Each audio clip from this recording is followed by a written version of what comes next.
de Lemus, jurista y economista jienense, de relieve no solo local, sino nacional. Quiero dar ante todo la bienvenida a la gente que ha venido de fuera y en segundo lugar quiero agradecer al ponente, a Miguel Ángel Martínez, porque ayer vino de Estrasburgo, llegó por la tarde y hoy a las 6:30 de la mañana ha cogido su coche y ha venido hasta Jaén. Lo cual, este agradecimiento es especialmente relevante en la medida en que, de acuerdo con el currículum que figura en la página web del Parlamento, Miguel Ángel Martínez tiene 70 años, por tanto tiene una actividad digna bueno, digna no, es envidiable. 71, sí, porque nació el 30 de enero de 1940.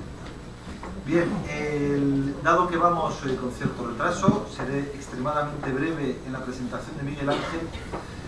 Solamente decir que es doctor honoris causa por 3 universidades, la de Moscú, la de Cluj en Rumanía y la escocesa de Aberdeen en el Reino Unido. Un elemento que para mí, profesor de Derecho Constitucional, es realmente significativo es que él ha sido diputado constituyente, es decir, fue de los que contribuyeron a la redacción de la Constitución, puesto que fue diputado al Congreso desde el año 1977 hasta el año 1999.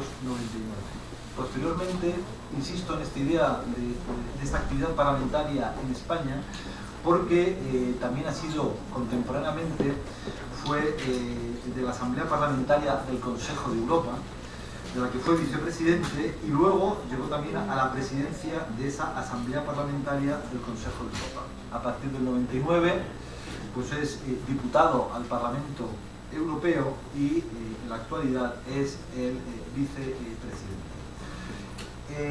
Me gustaría destacar que si en esa página web, si hacéis una visión o un control de la actividad parlamentaria, Miguel Ángel Martínez, veréis que es intensa. Os sorprenderá que las intervenciones en el Parlamento Europeo, porque son intervenciones de 1 minuto, pero esas intervenciones de 1 minuto son intervenciones de enorme densidad, porque precisamente en 1 minuto tienen que dejar claro qué es lo que quiere y en qué lugar se pide. Un tema que me gustaría es destacar una pregunta parlamentaria formulada el 3 de febrero de 2011, entre las muchas actividades que tiene, y es el papel del español en la Unión Europea y el aprovechamiento de su potencial en el mundo, porque creo que este es un tema de enorme actualidad. Él, en todo caso, pertenece a la Comisión de Desarrollo. Yo diría que la traducción correcta es de cooperación al desarrollo, porque han hecho ahí una traducción de Development Commission, y es de cooperación al desarrollo, y por tanto es una persona implicada sobre todo con temas africanos, latinoamericanos y asiáticos.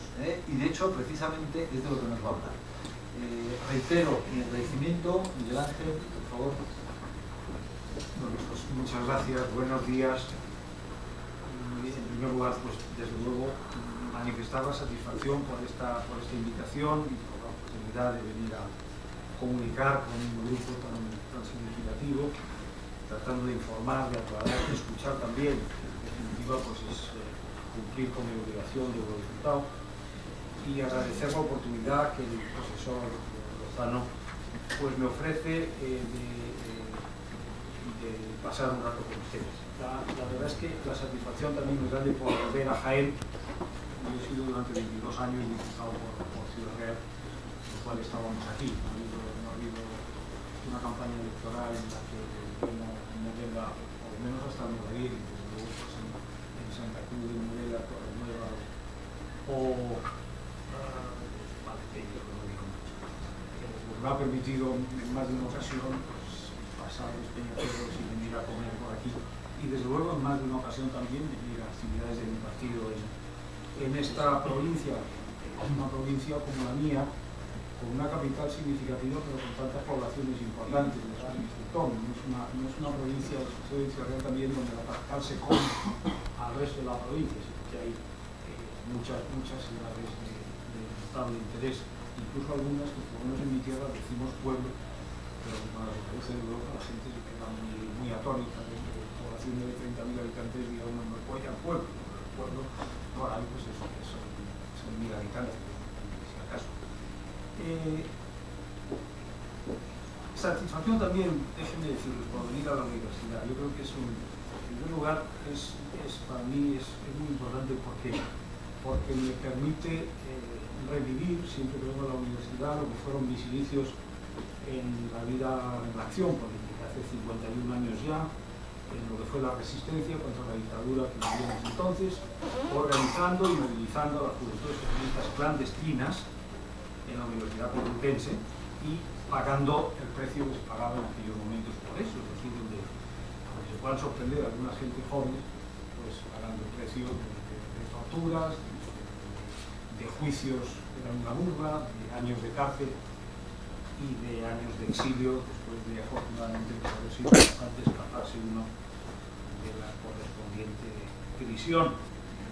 Y desde luego yo creo que parece que con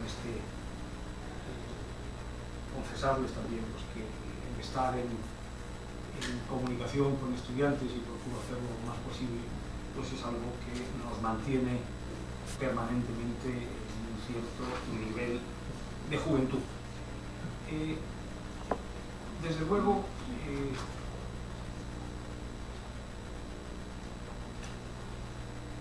déjenme decirles, para empezar, aterrizando ya en el tema preciso de mi intervención, que es el de Europa y el escenario internacional, Europa en el escenario internacional del que formamos parte y en el que necesitamos y queremos ser un actor significativo.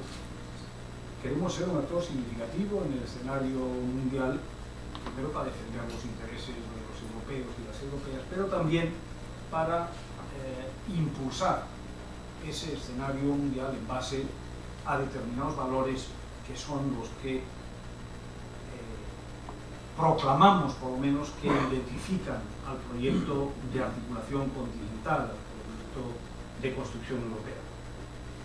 Y lo primero será, por lo tanto, dibujarles a ustedes el mundo como yo lo veo hoy, como lo vemos en el Parlamento Europeo y en particular en los grupos de izquierda del Parlamento Europeo, es decir, un mundo encuadrado en dos coordenadas y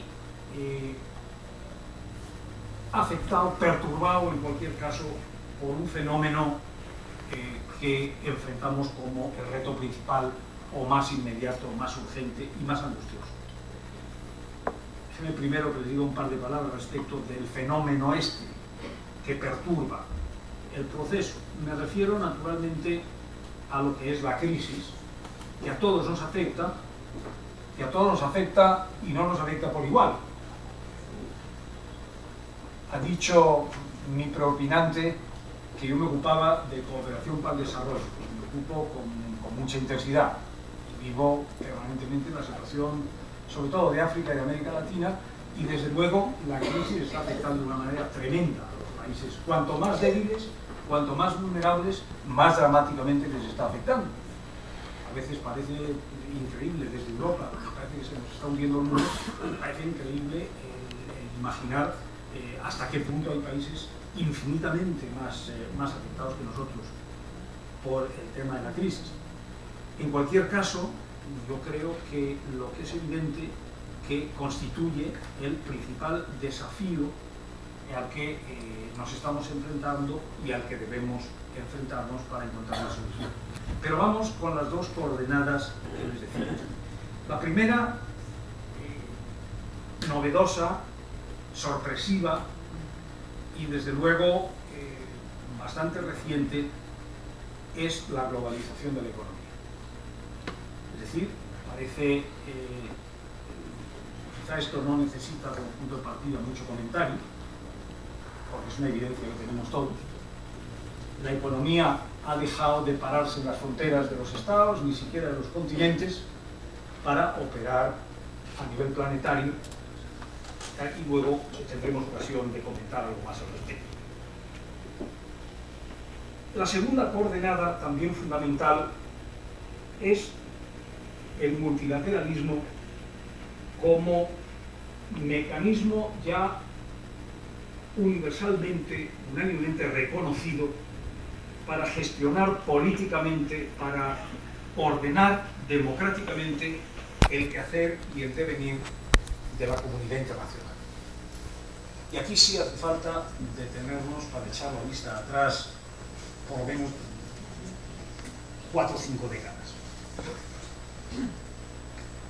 En los años 50, saliendo de la Guerra Mundial, Segunda Guerra Mundial, entre los vencedores de la Guerra Mundial, que eran por un lado la Unión Soviética y por otro lado los países de Europa Occidental y los Estados Unidos, se constituye muy rápidamente un orden bipolar que es el que va a gestionar el mundo, orden que se llama también de la Guerra Fría o de la confrontación de bloques, liderado cada uno de ellos, como digo, por una superpotencia y también por un sistema, los Estados Unidos por un lado, la Unión Soviética por el otro, con comportamientos parecidos, diferencias fundamentales en el funcionamiento interno, pero comportamientos muy parecidos en su relación con los que son socios o satélites, se decía desde Occidente cuando se hablaba del bloque soviético, satélites, ni más ni menos satélites que podían serlo la mayoría de los países que componían el propio bloque occidental o el mundo llamado mundo libre, en el que se daba la paradoja de que algunos de nosotros nos arrancaban las uñas precisamente por querer que nuestra parte del mundo libre fuera igual de libre que el resto del mundo libre.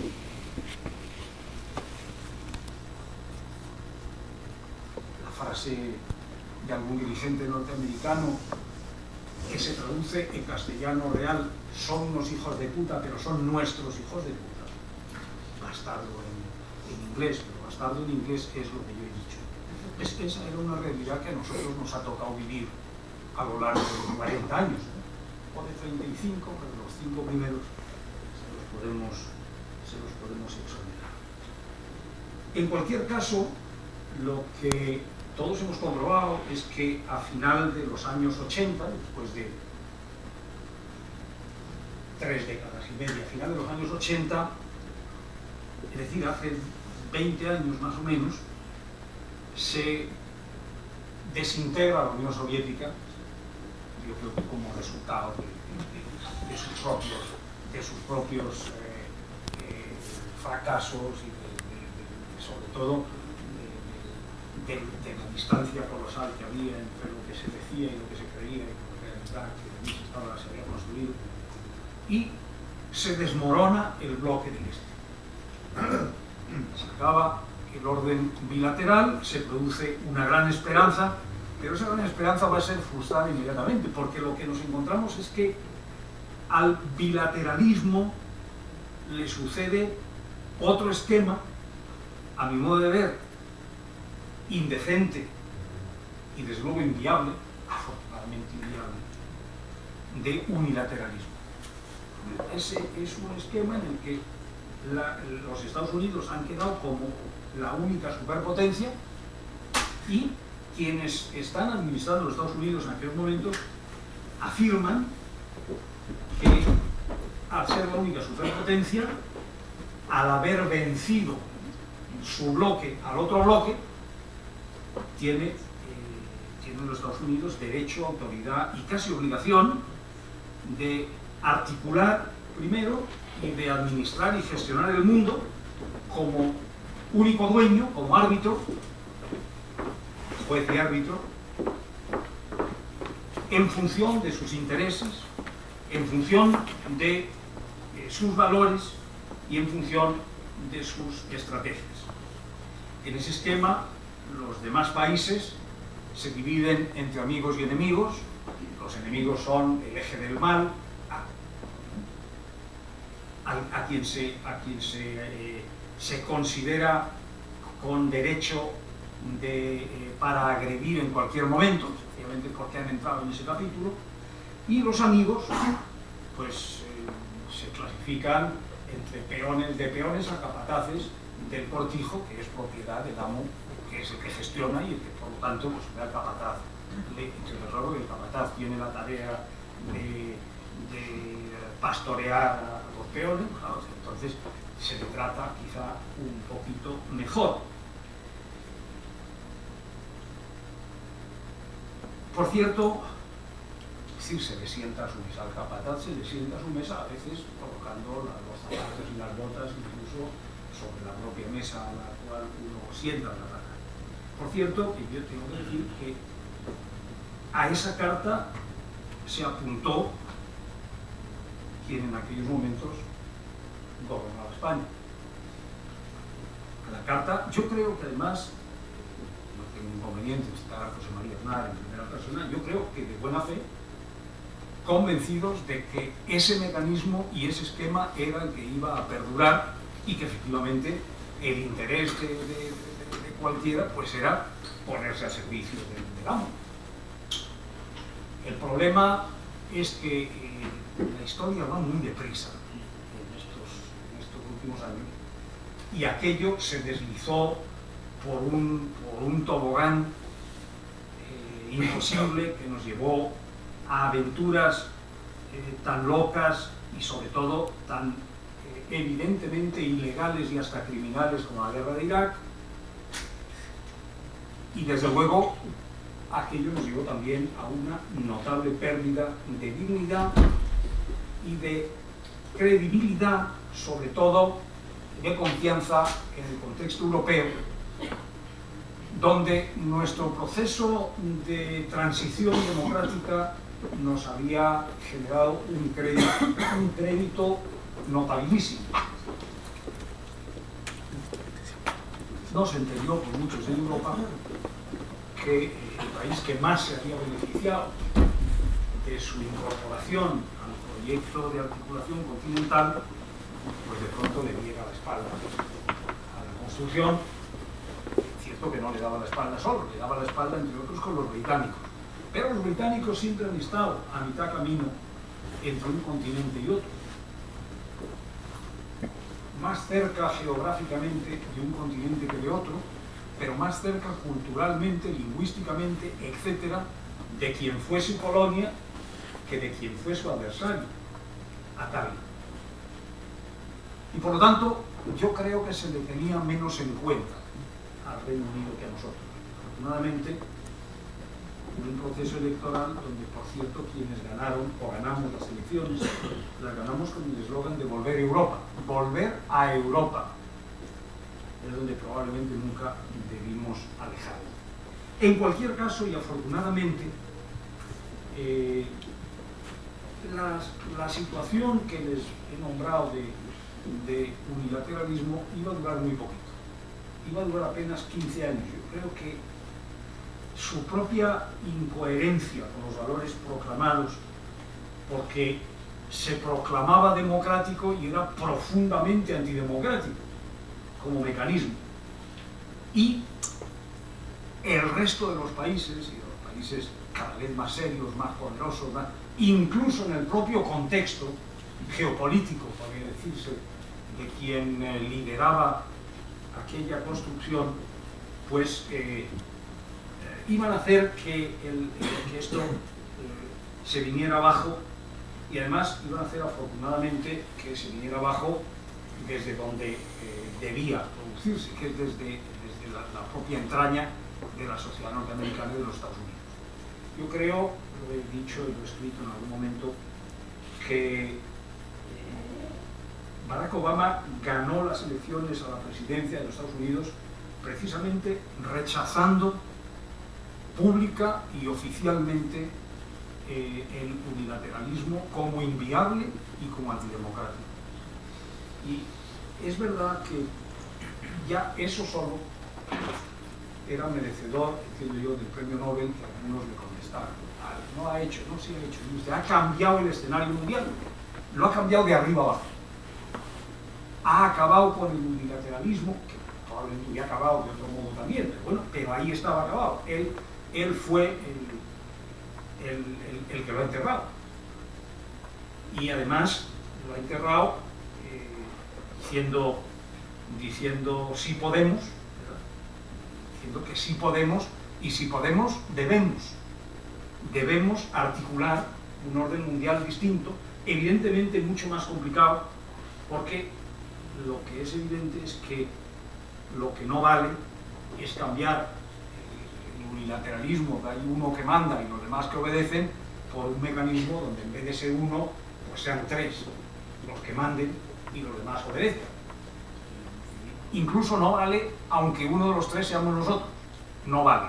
No vale porque además de ser incoherente con los valores que proclamamos, se vendría abajo porque automáticamente llamaría a una coalición de aquellos que efectivamente estarían llamados a rebelarse más pronto o más tarde contra un orden en el que no tienen nada que decir.